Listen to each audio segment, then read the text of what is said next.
ఎంత కష్టంలో ఉన్నా సరే మకుటధారణ సర్గ పారాయణ చేస్తే మాత్రం వెంటనే బయటికి వచ్చేస్తాడు. వివరాలు చెప్పడం ఎందుకు గాని, ఈ మధ్య కాలంలో ఒకానొక వ్యక్తి అపారమైన కష్టంలో పడిపోయాడు. విదేశం నుంచి వచ్చి అన్నీ పోయాయి, పాస్పోర్ట్తో సహా.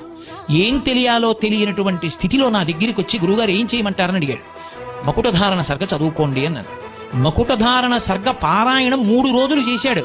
నాకు చెప్పడానికి కూడా సమయం లేక అతనికి అన్నీ దొరికేసాయి, తీసుకొచ్చి ఇచ్చేశారు. వెళ్ళిపోయి విదేశాలు. అయ్యా నేను ఇక మానకుండా రోజు చదువుకుంటున్నానండి అన్నాడు.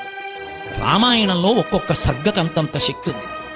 ఆయన ఎక్కడో గంధమాదన పర్వతం మీద ఉండొచ్చు, మీరు నమ్మి నమస్కరించండి. మూర్తి అక్కర్లేదు ఆయన విషయంలో. నమ్మి నిలబడి పిలిస్తే చాలు, వెంటనే వచ్చి రక్ష చేస్తారు మహానుభావుడు. అంతటి అద్వితీయ స్వరూపం. అందుకే చంద్రశేఖర భారతీ స్వామి వారు పుస్తకం పెట్టుకుని భక్తితో చదువుతుంటే వచ్చి కూర్చునేవారు. ఆయనే చేశారు నిర్ణయం. సుందరకాండ చెప్తే ఖాళీ కుర్చీ వెయ్యాలి, హనుమ వచ్చి కూర్చుని తీరుతారు.